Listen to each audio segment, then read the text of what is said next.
Sí, sí. ¿Cómo están, hermanos? Buenos días, hermano. Bueno, siempre es un gusto verlos. La verdad sí da bastante alegría seguir viendo cómo esta iglesia se sigue fortaleciendo, que ya incluso van a tener un nuevo espacio donde estar para que vean mejor. Siempre es un gozo. Y pues que el Señor siga haciendo su obra en todo esto y en la vida de cada uno de ustedes. ¿Qué les parece que empecemos orando? En lo que van también allá Juan 19, versículos 28 al 30. Juan 19, 28 al 30. Vamos a orar.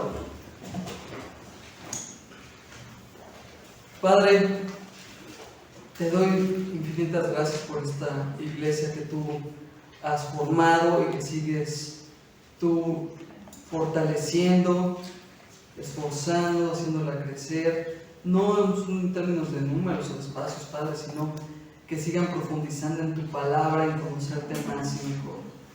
Padre, te ruego por esta hermosa iglesia que tú seas para con ella y cubras todas sus necesidades, para que ellos a su vez sigan siendo luz para todos aquellos que no te conocen y sigan presentando el Evangelio fielmente a aquellos que te conocen pero tienen algunos conceptos equivocados acerca de ti. Padre, también te ruego porque se predique correctamente tu palabra el día de hoy. Ayúdame, Padre, pues sin tu Santo Espíritu no es posible. Te ruego por todo esto, Padre, en el nombre de Cristo Jesús. Amén. Bueno, hermanos, vamos ahí a Juan 19, versículos 28 al 30. Juan 19, 28 al 30. Una predicación que he titulado Victoria en el sufrimiento. Victoria en el sufrimiento. Y vamos a leer el pasaje de Juan 19, 28 al 30. Dice: Después de esto, sabiendo Jesús que ya todo estaba consumado, dijo para que la escritura se cumpliese: tengo sed. Y estaba allí una vasija llena de vinagre. Entonces ellos empaparon en vinagre una esponja y poniéndola en un hisopo, se la acercaron a la boca. Cuando Jesús hubo tomado el vinagre, dijo: consumado es. Y habiendo inclinado la cabeza, entregó el Espíritu. Hace algunas semanas, a manera de introducción, tuve la oportunidad de visitar a la familia de mi mamá, que vive en Tampico, y poder conocer a mi nuevo sobrino, que tiene apenas un año. De hecho, lo cumplió la semana pasada un año. Y una de las cosas que estaba disfrutando muchísimo era ver cómo el pequeño estaba intentando hablar. Realmente no decía nada, producía un montón de sonidos, como queriendo articular algo, como balbuceando. No decía mucho, pero entre todos esos intentos, lo único que yo podía pensar es: ok, creo que su maestra va a sufrir en la escuela. Le gusta hablar mucho, no le para la boca. Y la palabra que mejor decía, o que parecía que mejor decía, era bye. Yo creo que ella quería que me fuera. Ya lo dejaré en paz. Y entonces, en todos esos intentos que de repente él parecía decir algo bien, podía parecer que decía mamá o papá, y son justamente esas palabras que las personas suelen ponerle más importancia. Las primeras palabras de una persona, sobre todo los papás, cuando el niño ni siquiera está intentando decir papá, está ahí tarareando algo, pero parece que dice papá y el otro ya está bien emocionado y hasta saca su celular, lo graba y se lo manda a todo el mundo. Cuando el niño ni siquiera quería decir eso, pero bueno, dijo papá, ¿no? Pero, como decíamos, estas primeras palabras en la vida de una persona suelen ser las que más importancia o más significado les quieren dar. En realidad, estas nunca van a ser tan importantes, o rara vez van a ser tan importantes como las últimas palabras de una persona. Cuando una persona, por ejemplo, sabe que su vida se va a acabar, suele decir palabras mucho más importantes. Por ejemplo, externa un te amo a sus seres queridos, o pide perdón si a alguien le falló, o da una última voluntad para su familia. Las últimas palabras de una persona, de hecho, nos muestran mucho de quién era esa persona. Y eso aplica sumamente correcto para nuestro Señor Jesucristo. El hecho de que Él estuviera colgado ahí en la cruz y aún así estuviera enseñando y compartiendo algunas frases es de suma importancia. De hecho, Él pronunció 7 frases mientras estaba en la cruz. Todas ellas tienen un gran, profundo significado espiritual. Pero el día de hoy nos vamos a concentrar en este pasaje que leímos en la penúltima y la antepenúltima de estas 7 frases de Jesús. Y nos vamos a concentrar en estudiar estas 2 frases, para aquellos de ustedes que están tomando notas, 2 frases que nos muestran la grandeza de su sacrificio. 2 frases que nos muestran la grandeza de su sacrificio. En el primer lugar, en versículos 28 al 29, vamos a ver una frase de sufrimiento. En segundo lugar, en el versículo 30, una frase de victoria. En primer lugar, entonces, al ver una frase de sufrimiento, donde él dice, tengo sed, vamos a concentrarnos en los versículos 28 y 29 y vamos viendo ese primer punto, una frase de sufrimiento. Dice, versículo 28, después de esto, y una pausa ahí para ponernos en contexto, después de esto nos está conectando con el pasaje que viene antes en Juan 19, 26 al 27, cuando Jesús ve a María y ve a Juan y les dice, María, mujer, he aquí tu hijo, y luego refiriéndose a Juan, he aquí tu madre, dejando al cuidado y a la provisión de Juan a su madre, para que él se encargara de todas sus necesidades materiales, espirituales, y cubriera la soledad que iba a dejar la muerte de Jesús. Y con este pendiente menos de dejar a María bajo el cuidado de alguien, nos empezamos a acercar rápidamente al punto culminante de la vida de Cristo, al momento de su muerte, alrededor de las 2 de la tarde del viernes de Pascua. Y nos dice el texto, ahí en el versículo 28, sabiendo Jesús que ya todo estaba consumado, dijo, para que la escritura se cumpliese, tengo sed. Juan hace énfasis en que en su omnisciencia, en su absoluto control y conocimiento de todo, aún en la cruz, Jesús conocía que ya todo lo que tenía que hacer en la cruz, ya todo lo que tenía que hacer en su obra en la tierra de su primera venida, había terminado, estaba por concluir. Ya no quedaba mucho más por hacer en la cruz. Él ya había acabado de pagar el precio del pecado. Entonces pronuncia estas palabras finales.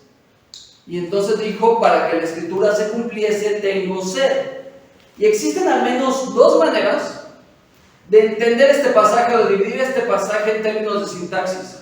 La sintaxis es el estudio de cómo se relacionan las palabras entre sí y las frases cómo se relacionan entre sí. Y pongan mucha atención porque no es algo muy sencillo lo que voy a tratar de explicar, espero ser claro.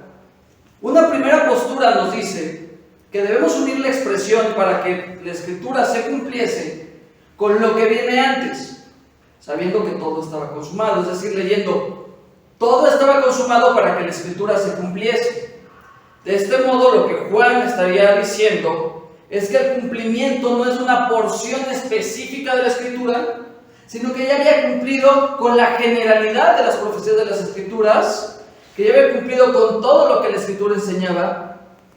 Y los que defienden esta postura lo hacen porque el verbo que se utiliza para que la escritura se cumpliese, ese verbo cumplir, es la palabra en el griego teleón, que suele ser usado no en el contexto de hablar de una profecía específica que se cumple, sino de alcanzar un objetivo final, un cumplimiento general de las escrituras.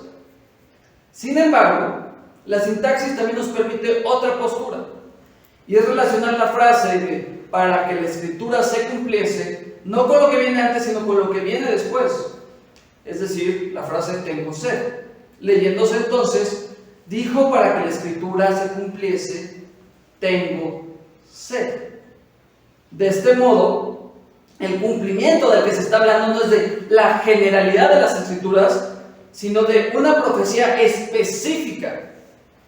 Esto es muy importante, no estamos hablando en términos de generalidades con lo que está mencionado aquí de que la escritura se iba a cumplir, sino de especificidades, una profecía en particular, la que tenemos en el Salmo 69, versículos 21. Vayan ahí al Salmo 69, versículo 21.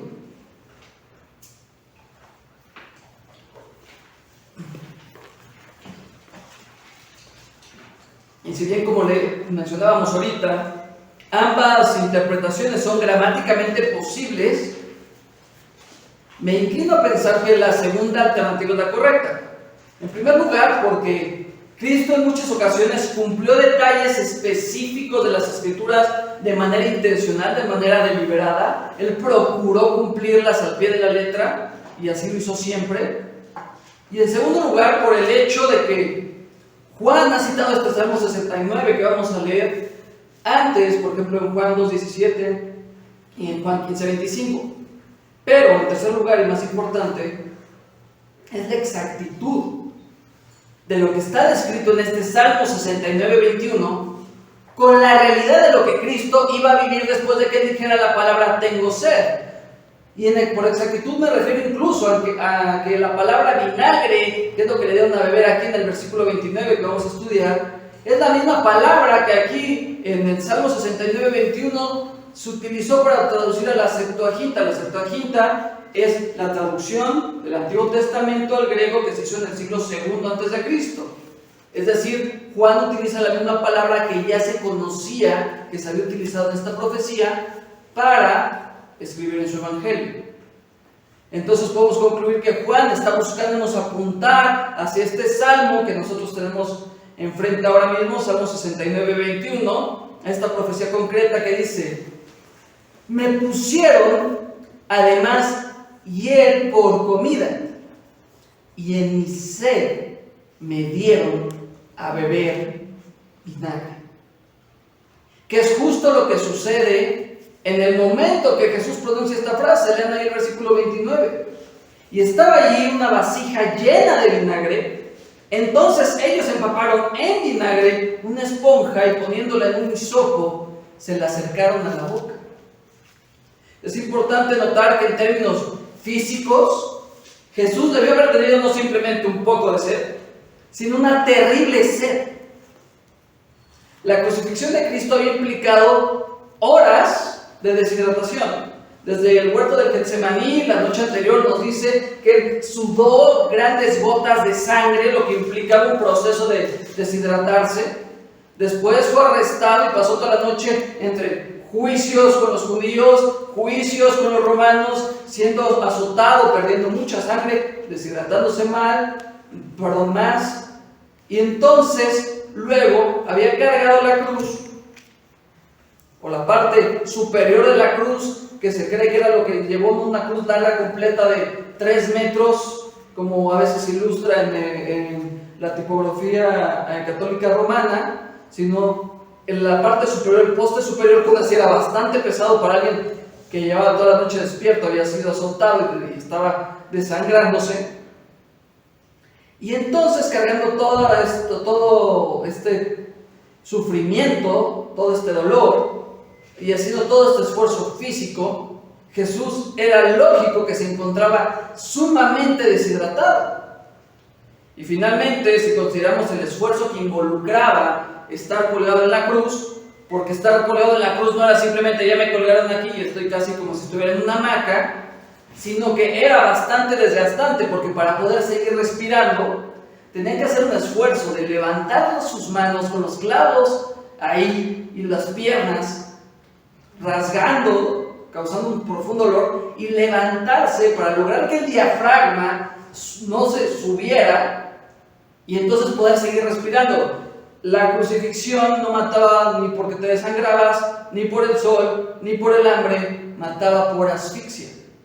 Una vez que te cansabas de tener que esforzarte en levantarte para poder respirar y que ya no tenías las fuerzas para hacer eso, el cuerpo caía, los brazos subían y empezaba la asfixia.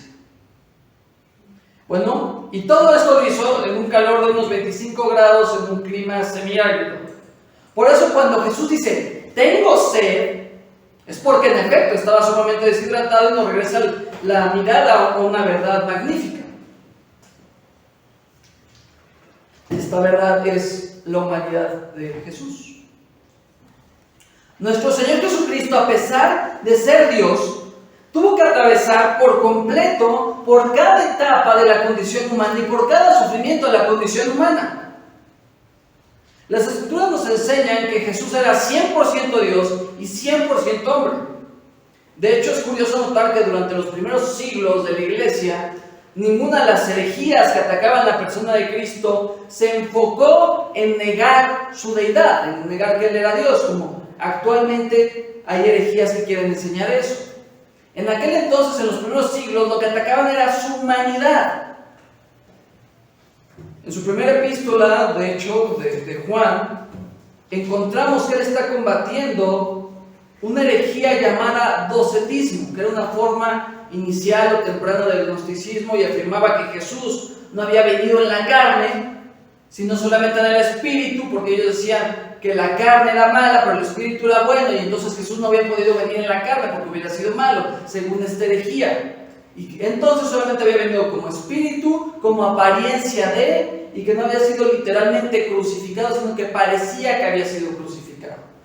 Esta herejía es la que Juan está combatiendo cuando escribe sus epístolas y cuando escribe este evangelio. Por lo que Juan aquí está remarcando algo muy importante: la humanidad de Jesús. Cuando él registra que dice, tengo sed.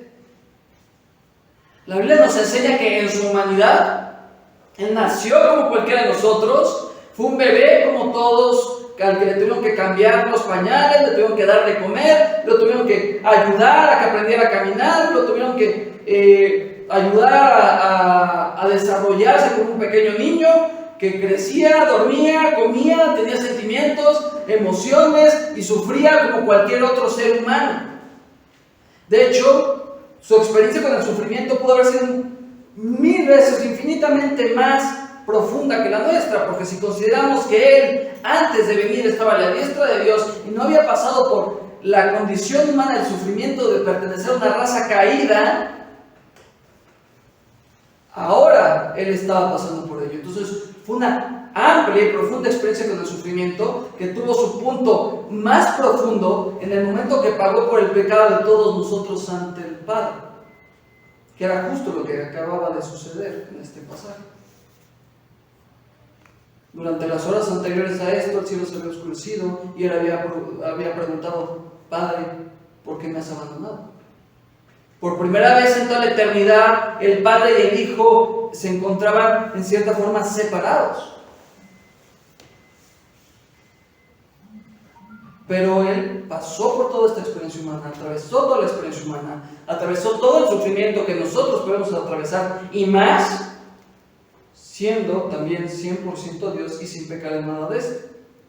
Esta es la gran maravilla de la encarnación de Cristo, lo que en teología llamamos la unión hipostática. Este término unión hipostática se puede entender como que Cristo tiene dos naturalezas, la humana y la divina, que no se confunden, no cambian la una a la otra, no se dividen, no se separan, y ninguna de las dos perece o desaparece en la presencia de la otra. Su naturaleza humana y su naturaleza divina se preservan cada una y se encuentran juntas, conviviendo en la persona de Cristo. Y con esto en mente, consideremos que entonces Jesús en efecto estaba sufriendo una terrible deshidratación, un terrible dolor como ser humano, que además estaba pagando por el pecado de todos los creyentes, de toda la historia, pasado y futuro. Estaba realmente pasando por este dolor, y que además, como vemos en Mateo 27:34, él había rechazado recibir el vino mezclado con mirra que le habían ofrecido a beber antes de la cruz, lo que no solamente hubiera calmado un poco su sed, sino que también tenía un efecto sedante. Entonces él estaba atravesando de forma plena por todo el sufrimiento de la cruz, tanto en una parte física como en una parte espiritual, como en una parte emocional.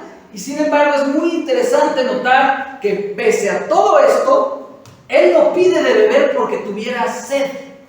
Es decir, sí tenía sed, pero no pide el agua para calmar esa sed, sino por su fiel compromiso hasta el final con la obediencia y el cumplimiento de la palabra de Dios. Por eso dice para que la escritura se cumpliese. No dice para que le calmaran su sed. En palabras del comentarista D.A. Carson, cito: un hombre azotado, sangrado y colgado en una cruz en el sol del Medio Oriente estaría tan desesperadamente deshidratado que la sed sería parte de la tortura. Pero la mente de Jesús estaba enfocada en las Escrituras. Fin de la cita. Jesús no dice que tenía sed para que sacien esa sed. Jesús dice que tiene sed, porque sabía que al decir eso se iba a cumplir la profecía que leímos. Y él, aún colgado en la cruz, muriendo, seguía siendo omnisciente y sabía que si él decía las simples palabras, tengo sed, que de hecho era una sola palabra en el griego, él iba a incentivar a que se le acercaran a beber vinagre, como la profecía de David había dicho. Esta palabra vinagre es la palabra oxos, con una X, como las tiendas, pero con una sola X, y se puede traducir también como vino avinagrado. Esta era una especie de vino barato, avinagrado y ácido que bebían los soldados y la gente de pocos recursos. Digamos que eran algo así como las aguas locas de la época. De hecho, en mi cabeza relacioné la palabra oxos con las garrafas de Tonaya que venden en los oxos a los teporochos, que solo ellos pueden comprar, y de seguro los dejan ciegos, solo ellos pueden tomar, que es peor. Bueno, es un licor barato de las masas, y esto sería lo que le dieron de beber a Jesús para quitarle su terrible sed. Entonces, aquí no fue como que le estuvieran haciendo un paro. No le están diciendo así, vamos a quitarle la sed. Yo creo que si nosotros estuviéramos muriéndonos de sed y nos fueran a dar Tonaya, mejor nos morimos de sed. Pero aquí de nuevo tenemos el cumplimiento de una profecía del maltrato que iban a seguir cometiendo contra el Mesías, dándole a beber en su sed vinagre, un vino envinagrado. Y nos dice que entonces ellos empaparon el vinagre, una esponja, y poniéndole un hisopo se la acercaron a la boca. Y aquí existe una discusión no pequeña sobre qué era este hisopo. Algunos aseguran que es una pequeña planta de ramas muy delgadas y flexibles que se utiliza para salpicar agua, parecida como a la lavanda. Sin embargo, hay quienes afirman que sería muy complicado poner un hisopo, este hisopo, y extenderlo lo suficiente a la boca del crucificado. Por lo que alegan que debe de existir un error en las traducciones y lo que realmente debería decir ahí es que pusieron la punta de una lanza. Es por eso que encuentran en muchas ilustraciones dentro del catolicismo la cruz gigantesca, como si Jesús hubiera estado a 3 metros de altura y que le acercan una gran lanza. Pero esta es una postura bastante dudosa, porque como dijo un estudioso llamado Sherwood Cooper, no podemos saber con exactitud qué tan gruesa era la rama de la planta en particular que se estaba utilizando, y lo más natural es pensar que era lo suficientemente resistente como para poder poner la esponja en ella y acercarle a un hombre que no estaba levantado a más de 1 metro del suelo, que era la forma real de la crucifixión, alrededor de 60 centímetros, 1 metro separado del suelo, para que la gente pudiera ver de frente al que estaba siendo crucificado, incluso insultarle. No estaba hecho para que lo colgaran como si fuera la punta de un faro. Pero quiero que noten una implicación muy importante aquí. Jesús, como dijimos, no pasó por la tierra de una manera distinta a la nuestra. Él en todo sufrió igual que nosotros. Él experimentó el sufrimiento igual que cualquiera de nosotros. De hecho, nosotros sabemos, porque la Escritura así lo dice, y también por nuestra propia experiencia, que la vida de este lado del cielo implica sufrimiento siempre. Job lo dijo cuando estaba atravesando sus sufrimientos, que el hombre nace para la aflicción. Y no existe una sola persona que pueda decir: yo nunca he padecido, yo nunca he sufrido, yo nunca he llorado, yo nunca he batallado en este mundo caído. Pero el hecho de que Jesús sufriera igual y más que nosotros, y que atravesara por toda la experiencia humana, nos deja un potente aprendizaje para nuestras vidas. ¿Por qué? Porque cuando estamos en el sufrimiento solemos preguntarnos, ¿y dónde está Dios aquí? O el incrédulo que se pregunta, ¿dónde estaba Jesús en medio de mi sufrimiento? Bueno, aquí tenemos la respuesta. Cuando alguien dice, ¿dónde está Dios en mi enfermedad? Él estuvo ahí, en el sufrimiento físico que vivió cuando se encarnó y fue clavado a una cruz, con la espalda desgarrada, con la piel separada del hueso. O si llegamos a preguntar, ¿dónde estuvo Jesús? ¿O dónde está Jesús cuando mi familia o algún ser querido me rechaza o me agrede? Bueno, Él estuvo ahí, Él creció en Nazaret viviendo el rechazo de su familia, de sus hermanos, que nos enseña la palabra de Dios que no creían en Él. Y no solamente el rechazo de su familia, el rechazo de todo el mundo.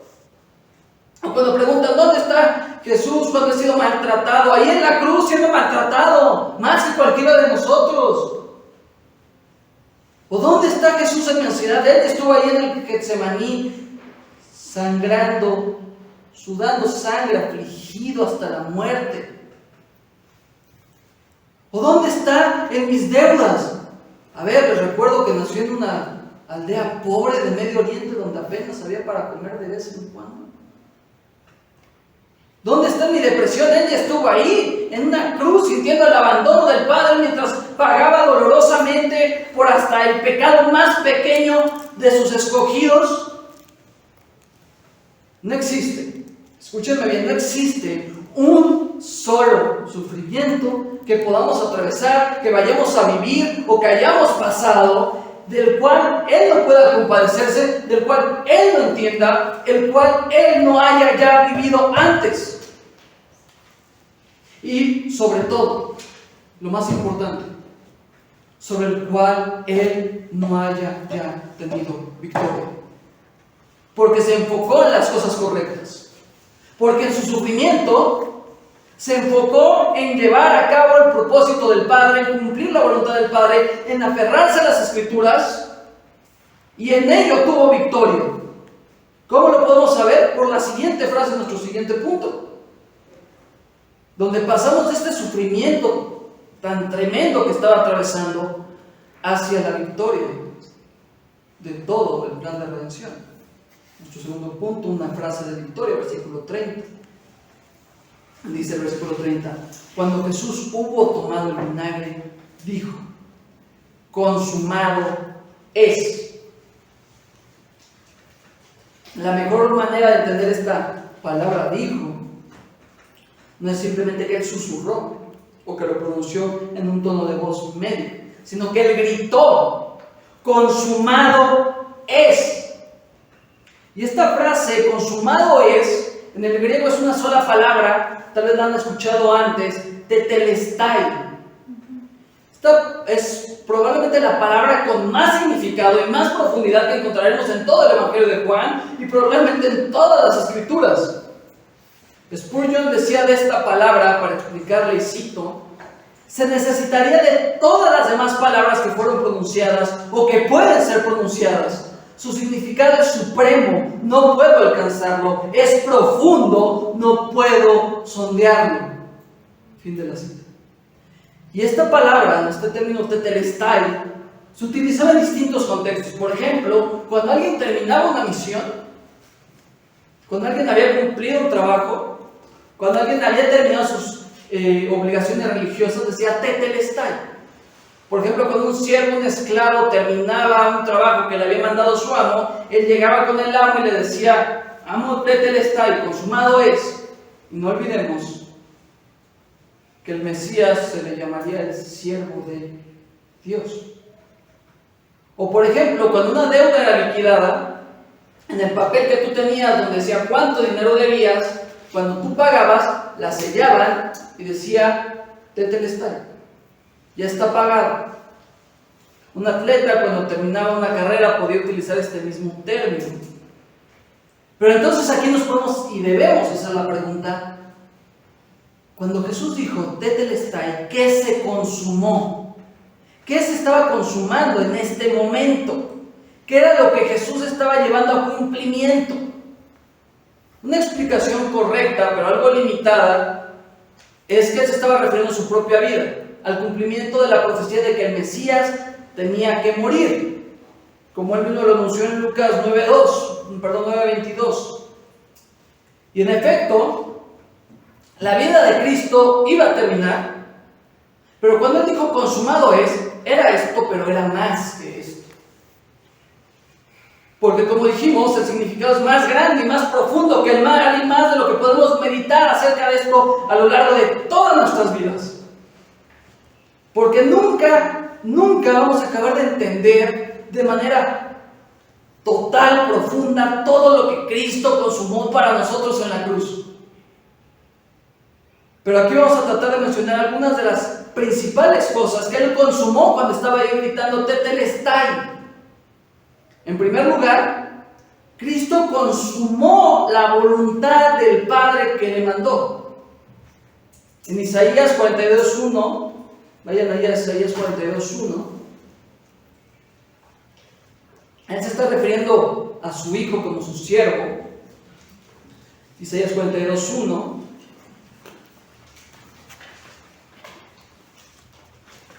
Y dice: he aquí mi siervo, yo le sostendré, mi escogido, en quien mi alma tiene contentamiento. He puesto sobre él mi espíritu, él traerá justicia a las naciones. Jesús una y otra vez repitió que él había venido a hacer la voluntad del Padre, por eso el Padre en él tiene contentamiento. Por lo tanto, cuando él está gritando Tetelestai, consumado es, está diciendo: he cumplido la tarea que se me asignó. Del mismo modo que el siervo llegaba y decía a su amo: consumado es, él estaba gritando ahí: consumado es, ha obedecido de forma perfecta la voluntad de Dios, ha terminado el trabajo de Dios Padre, todo está completo, todo lo hizo Él.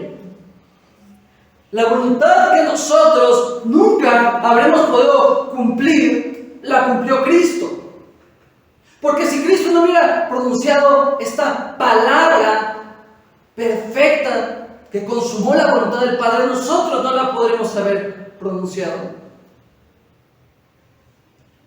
Porque si su palabra nos dice que su voluntad es que nosotros seamos santos, porque Él es santo, pero pecamos todos los días de nuestra vida, nosotros nunca habríamos podido decir: consumado es, te obedecí, Padre, cumplí tu ley.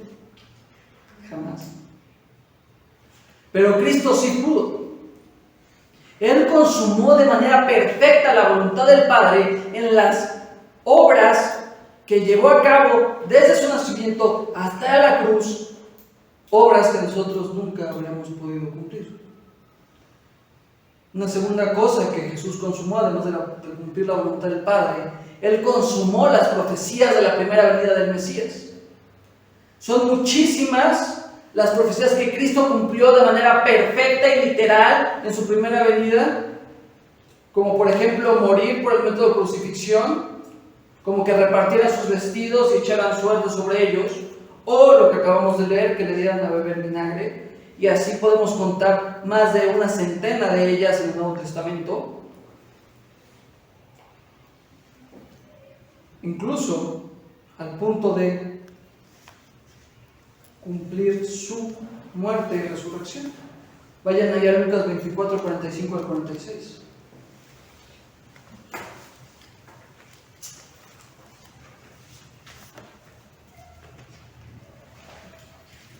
Dice Lucas 24, 45 al 46.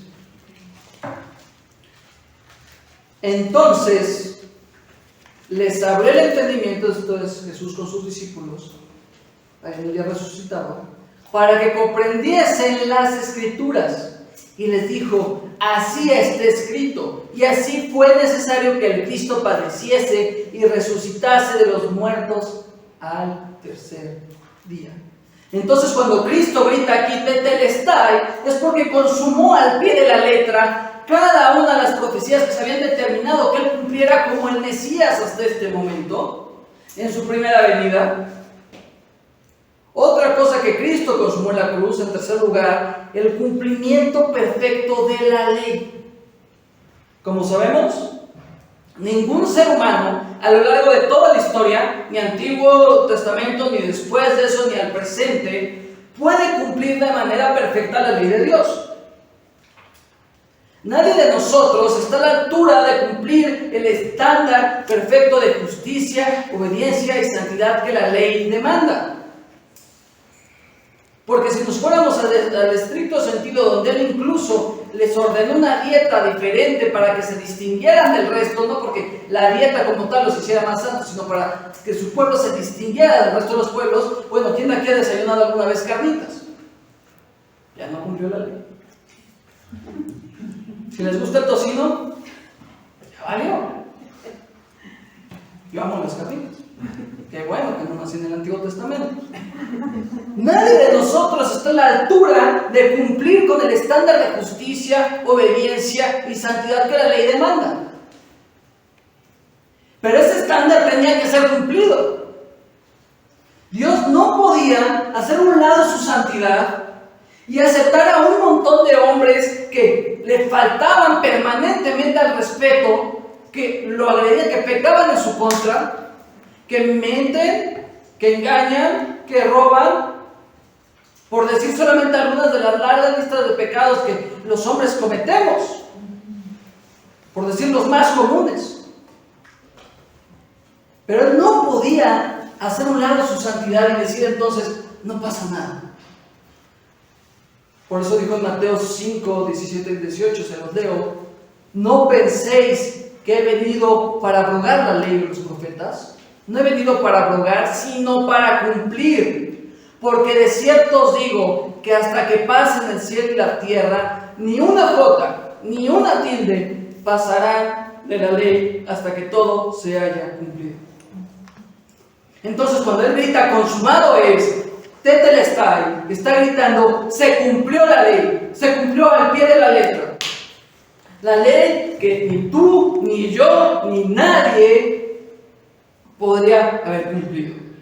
Y cuando Él grita consumado es, significa que nosotros ya no vivimos bajo esa ley, ya no nos condena esa ley, porque Él ya la cumplió por nosotros.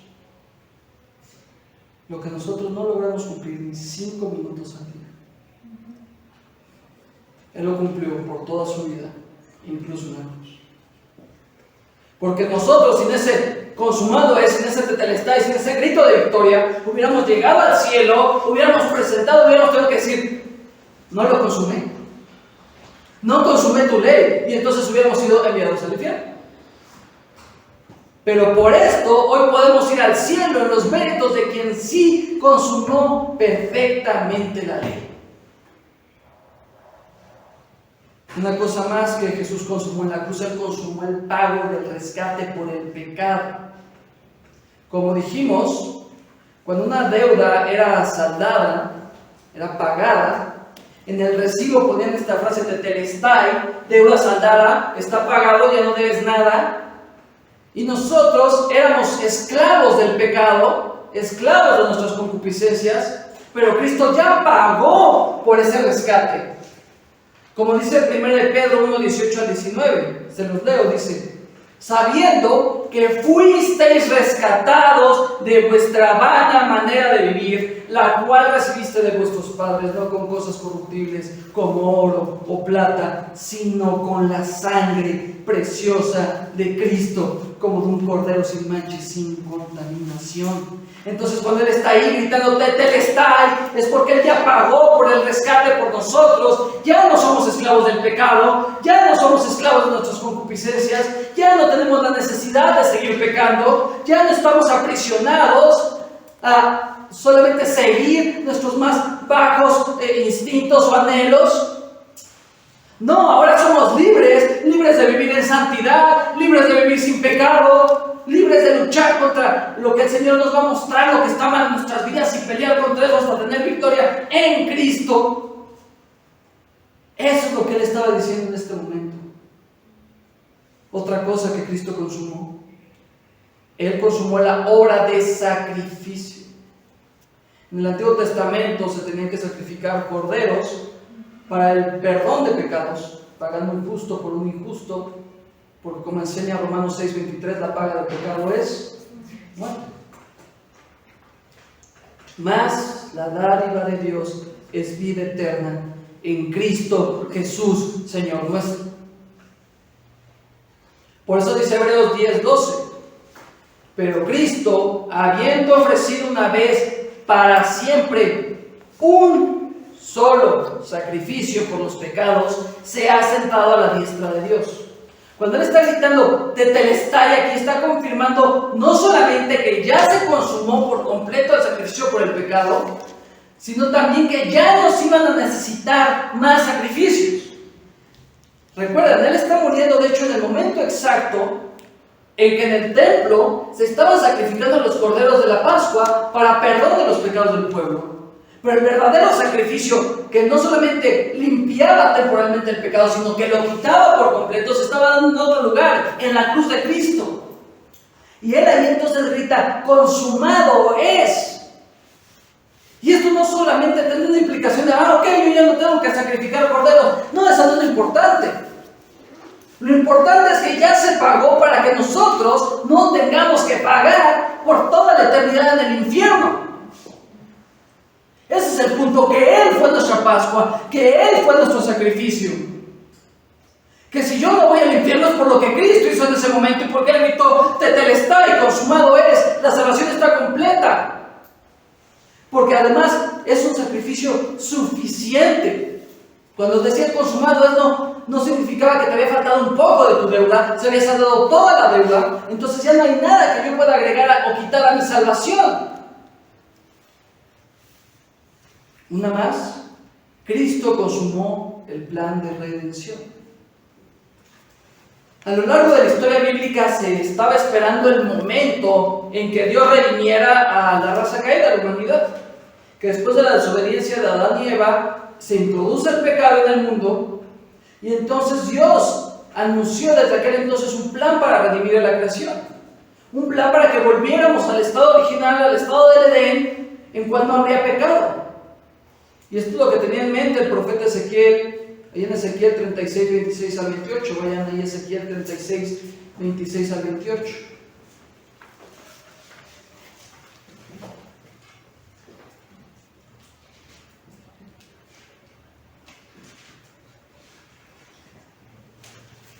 Dice Ezequiel 36, 26 al 28.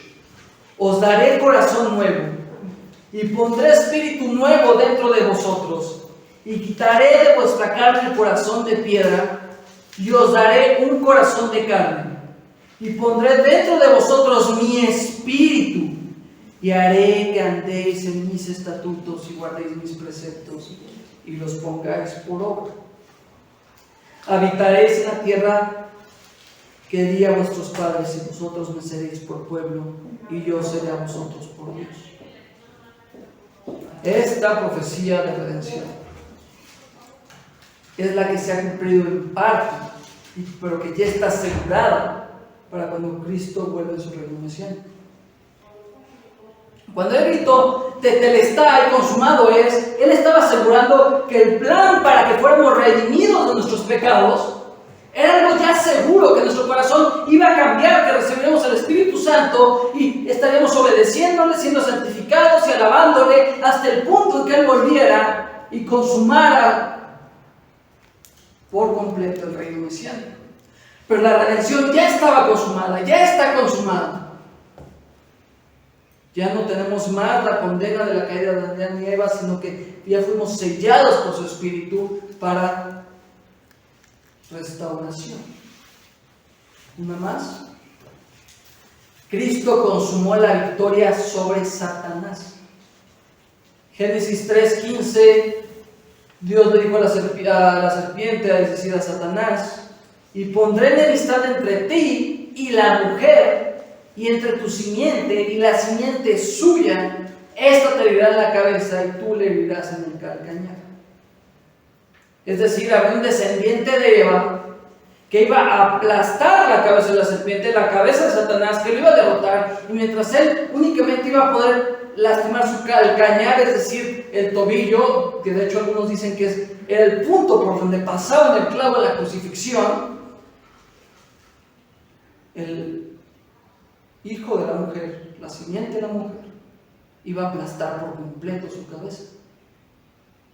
Y eso fue exactamente lo que estaba sucediendo aquí. Porque mientras Cristo gritaba, tetelestai, consumado es, el infierno estaba gritando de terror. Satanás estaba siendo aplastado, el enemigo estaba siendo derrotado, el Hijo de Dios había ganado y ya no había nada más que Satanás pudiera hacer. No hay nada más que el día de hoy Satanás pueda hacer en contra de los creyentes, en contra de los que Cristo ya salvó. Porque ya fue derrotado, entre muchas otras cosas que podríamos seguir mencionando que Jesús ganó para nosotros cuando Él gritó, consumado es, tetelestai, Padre, ahora los pecadores pueden ser adoptados como tus hijos. Tetelestai, Padre, sus corazones han sido conquistados y sellados por el Espíritu Santo para tu reino. Tetelestai, Padre, he comprado un pueblo para ti con mi sangre para que habiten junto a ti y te den gloria siempre. Tetelestai, ya no están condenados por la ley. Tetelestai, ya no irán al infierno. Ya bebí toda la copa de la ira y el juicio contra el pecado. Tetelestai, ya no hay obra alguna que agregar a la salvación y la salvación es suficiente. Tetelestai, el pecado ya no los puede dominar y ellos pueden ser libres. Tetelestai, Satanás ha perdido. Ahora son vencedores. Tetelestai se está convirtiendo en mi palabra favorita. Antes se murió mi perro, creo que voy a tener que adoptar otro y le voy a poner tetelestai. Tetelestai, todo consumado es. Y a nada ni nadie nos puede librar del amor de Dios que es en Cristo Jesús, Señor nuestro.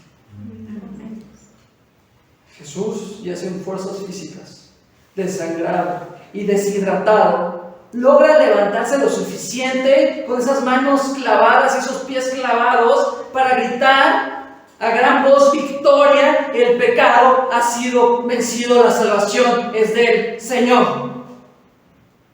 Y habiendo consumado todo esto, absolutamente todo esto, nos dice el texto que habiendo inclinado la cabeza, entregó el Espíritu. Esta frase, entregar el Espíritu, nos muestra que Jesús estuvo incluso al control del momento de su muerte. Entregó el Espíritu, el verbo entregó en el griego está en activo, lo que significa que la persona de la que se está hablando ejecuta la acción, no la recibe. Jesús no recibe muerte, sino que le entrega su vida. O sea, no es una frase común que se use cuando alguien muere. De hecho, la única ocasión que lo encontramos es aquí, como un acto voluntario que Él mismo ejecuta, como dijo Él mismo en Juan 1:18, nadie me quita, refiriendo a su vida, nadie me la quita, sino que yo mismo la pongo. Tengo el poder para ponerla y tengo el poder para volverla a poner. De hecho, es interesante notar que Jesús estuvo en la cruz alrededor de 6 horas. Un tiempo extremadamente corto para una crucifixión. Esto normalmente tomaba días. El crucificado pasaba días ahí. Pero en estas 6 horas, en tan solo 6 horas, Él bebió toda la ira de Dios por cada pecado, hasta el último, de cada uno de sus escogidos por toda la historia. Y entonces nos dice que habiendo hecho esto,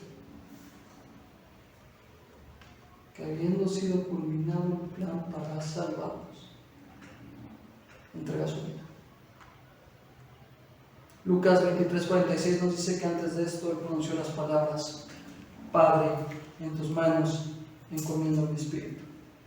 Y habiendo dicho esto, expiró. Es decir, habiendo dicho esto, inclinó su cabeza. Esta palabra inclinó es muy interesante porque es la misma que utiliza para referirse a que no tenía dónde recostar su cabeza el Hijo de Dios, dónde descansar. Aquí dice que inclina su cabeza y encomienda su espíritu al Padre en paz, en tranquilidad. Es un lenguaje que nos comunica como después de toda esta obra tan intensa para salvarnos, después del sufrimiento tan profundo del que hemos estado hablando y la victoria tan grande, Él descansa, reposa su cabeza y se va en paz sabiendo que el Padre lo había de levantar de la muerte. Y que ahí en adelante, después de este momento, todo iba a ser puesta arriba. Hasta este punto había llegado la humillación de Cristo, hasta este punto había llegado el sufrimiento del Mesías, hasta este punto había llegado su rechazo. De aquí todo iba a ser de su vida.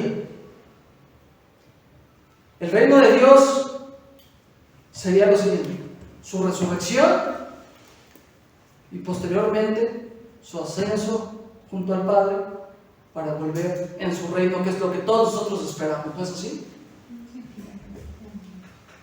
Noten en estas dos frases de sufrimiento, pero de victoria en ese sufrimiento, porque fue enfocado a la voluntad de Dios. Cuánta belleza hay en la cruz de Cristo. Cuán hermoso y cuán triunfante es la cruz de Cristo. Si algo se enfoca el evangelista Juan, es en no presentar a Jesús ni su crucifixión como lo suelen ilustrar las películas hollywoodenses, de un hombre del que debemos de sentir lástima, compasión o tristeza. No, sino de un Dios triunfante, victorioso, que se hizo hombre y que vence pese a cualquier situación, pese a cualquier sufrimiento, pese a cualquier dolor, y que consuma como el soberano, como el omnipotente, como el todopoderoso, nuestra salvación en esa cruz. Alguien que nos entiende y que nos salva. Pero eso es más hermoso cuando nos damos cuenta que en este solo acto, en un solo acto, en una sola frase, vamos descubriendo todo lo que Él hizo por nosotros. A ver, ser cristiano no significa solamente decir Dios me salvó. ¿De qué te salvó? ¿Para qué te salvó? ¿Cuál era tu condición interior? ¿Cómo vives si dices que fuiste salvado? ¿Qué consumo? Todo eso lo hemos estado estudiando.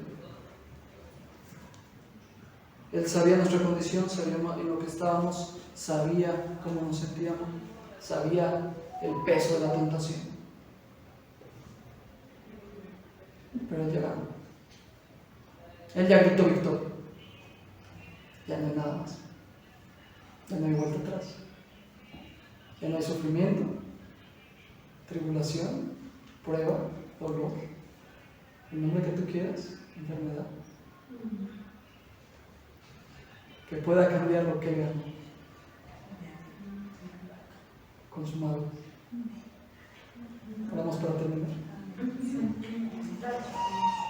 Señor, gracias por dejar el registro tan hermoso de estas palabras que tú dijiste en la cruz, que nos hacen ver que no importa lo que vivamos de este lado del mundo, Padre, tú ya pasaste por ahí, y pasaste por ahí de una manera tan perfecta que fue en victoria. Tú en esa cruz ya ganaste para nosotros, tú ya nos rescataste, tú ya derrotaste a Satanás, tú ya cumpliste la ley, tú cumpliste la voluntad perfecta del Padre, tú ya pagaste por el pecado, tú ya nos diste tu Espíritu gracias a ese sacrificio. Padre, cuán profundo es entender la obra tuya. Ayúdanos a meditar en esto todos los días y ayúdanos a que pese al sufrimiento no nos enfoquemos en eso, sino que nos enfoquemos en lo que fue consumado, tu salvación para nosotros por la eternidad, y que con eso en mente esperemos tu reino que ha de venir. Gracias por esta hermosa iglesia, Padre, y gracias por tu bendita palabra. En el nombre de Cristo Jesús te adoramos.